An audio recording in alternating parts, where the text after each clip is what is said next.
పెనగలూరు ప్రభుత్వ జూనియర్ కళాశాలలో inter supplementary maths పరీక్ష 143 మంది విద్యార్థులు హాజరయ్యారు. అన్నమయ్య జిల్లా పెనగలూరు మండల పరిధిలోని ప్రభుత్వ జూనియర్ కళాశాలలో మంగళవారం ఇంటర్మీడియట్ సప్లిమెంటరీ పరీక్షల మ్యాథ్స్ పరీక్ష సజావుగా నిర్వహించబడింది. ఈ పరీక్షల్లో మొత్తం 143 మంది విద్యార్థులు హాజరై తమ శ్రద్ధను కనపరిచారు.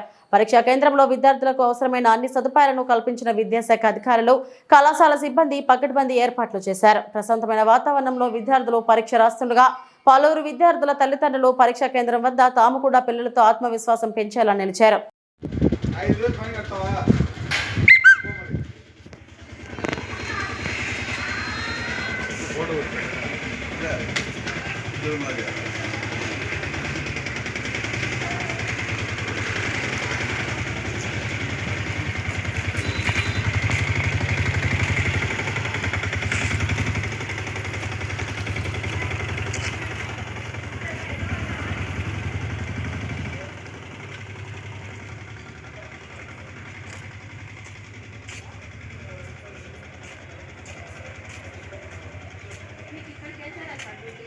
పెనగలూరు